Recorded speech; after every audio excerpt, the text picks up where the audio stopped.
April 3rd, 1 Samuel 10 through 12. Then Samuel took a flask of olive oil and poured it on Saul's head and kissed him, saying, "Has not the Lord anointed you ruler over his inheritance?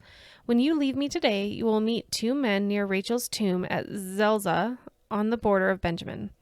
They will say to you, 'The donkeys you set out to look for have been found, and now your father has stopped thinking about them and is worried about you. He is asking, what shall I do about my son?' Then you will go on from there until you reach the great tree of Tabor. 3 men going up to worship God at Bethel will meet you there. One will be carrying 3 young goats, another 3 loaves of bread, and another a skin of wine. They will greet you and offer you 2 loaves of bread, which you will accept from them. After that, you will go to Gibeah of God, where there is a Philistine outpost. As you approach the town, you will meet a procession of prophets coming down from the high place with lyres, timbrels, pipes, and harps being played before them, and they will be prophesying. The Spirit of the Lord will come powerfully upon you, and you will prophesy with them, and you will be changed into a different person. Once these signs are fulfilled, do whatever your hand finds to do, for God is with you. Go down ahead of me to Gilgal. I will surely come down to you to sacrifice burnt offerings and fellowship offerings, but you must wait 7 days until I come to you and tell you what you are to do." As Saul turned to leave Samuel, God changed Saul's heart, and all these signs were fulfilled that day. When he and his servant arrived at Gibeah, a procession of prophets met him. The Spirit of God came powerfully upon him, and he joined in their prophesying. When all those who had formerly known him saw him prophesying with the prophets, they asked each other, "What is this that has happened to the son of Kish? Is Saul also among the prophets?"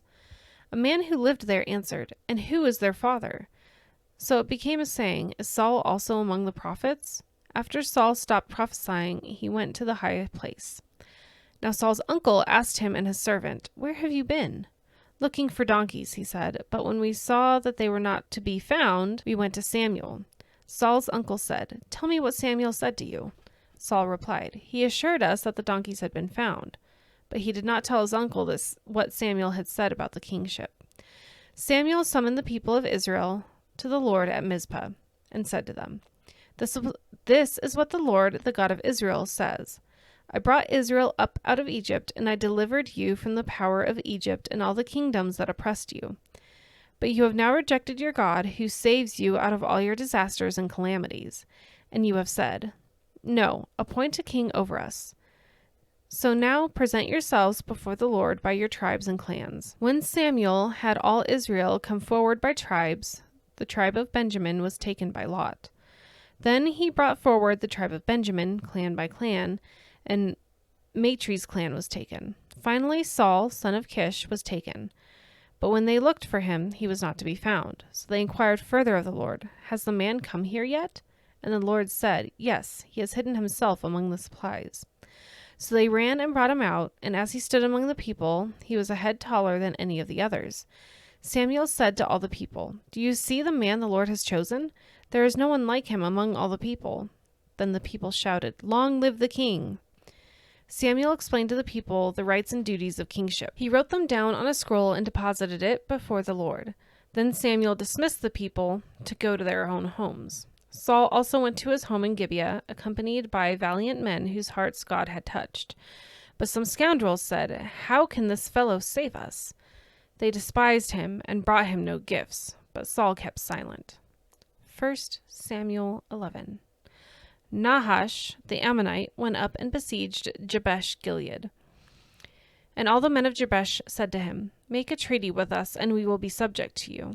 But Nahash, the Ammonite, replied, I will make a treaty with you only on the condition that I gouge out the right eye of every one of you, and so bring disgrace on all Israel. The elders of Jabesh said to him, Give us 7 days so we can send messengers throughout Israel.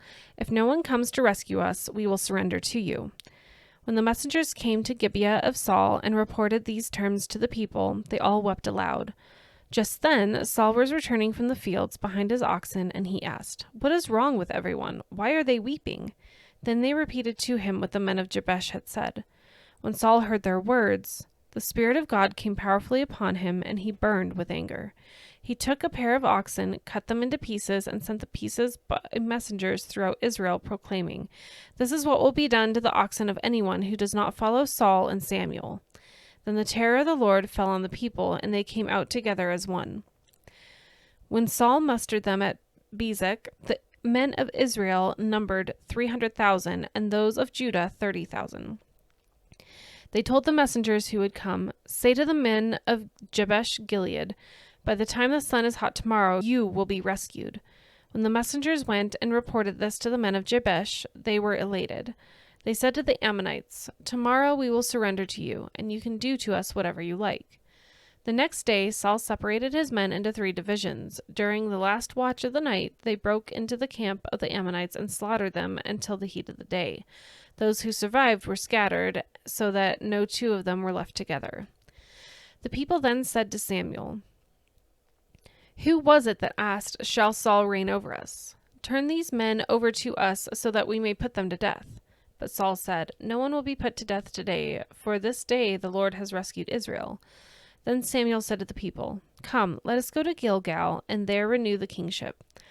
So all the people went to Gilgal and made Saul king in the presence of the Lord. There they sacrificed fellowship offerings before the Lord, and Saul and all the Israelites had held a great celebration. 1 Samuel 12. Samuel said to all Israel, I have listened to everything you said to me and have set a king over you. Now you have a king as your leader. As for me, I am old and gray, and my sons are here with you. I have been your leader from my youth until this day. Here I stand. Testify against me in the presence of the Lord and his anointed. Whose ox have I taken? Whose donkey have I taken? Whom have I cheated? Whom have I oppressed? From whose hand have I accepted a bribe to make me shut my eyes? If I have done any of these things, I will make it right." "You have not cheated or oppressed us," they replied. "You have not taken anything from anyone's hand." Samuel said to them, "The Lord is witness against you, and also his anointed is witness this day, that you have not found anything in my hand." "He is witness," they said. Then Samuel said to the people, "It is the Lord who appointed Moses and Aaron and brought your ancestors up out of Egypt. Now then, stand here, because I am going to confront you with evidence before the Lord as to all the righteous acts performed by the Lord for you and your ancestors." After Jacob entered Egypt, they cried to the Lord for help, and the Lord sent Moses and Aaron, who brought your ancestors out of Egypt and settled them in this place. But they forgot the Lord their God, so he sold them into the hands of Sisera, the commander of the army of Hazor, and into the hands of the Philistines and the king of Moab, who fought against them. They cried out to the Lord and said, "We have sinned, we have forsaken the Lord and served the Baals and the Ashtaroths. But now deliver us from the hands of our enemies, and we will serve you." Then the Lord sent Jerubbaal, Barak, Jephthah, and Samuel, and he delivered you from the hands of your enemies all around you, so that you lived in safety. But when you saw that Nahash, king of the Ammonites, was moving against you, you said to me, "Now we want a king to rule over us, even though the Lord your God was your king. Now here is your king you have chosen, the one you asked for. See, the Lord has set a king over you.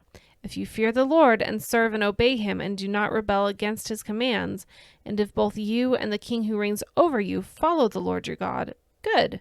But if you do not obey the Lord, and if you rebel against his commands, his hand will be against you, as it was against your ancestors. Now then, stand still and see this great thing the Lord is about to do before your eyes. Is it not wheat harvest now? I will call on the Lord to send thunder and rain, and you will realize what an evil thing you did in the eyes of the Lord when you asked for a king." Then Samuel called on the Lord, and that same day the Lord sent thunder and rain. So all the people stood in awe of the Lord and Samuel. The people all said to Samuel, "Pray to the Lord your God for your servant, so that we will not die, for we have added to all our other sins the evil of asking for a king."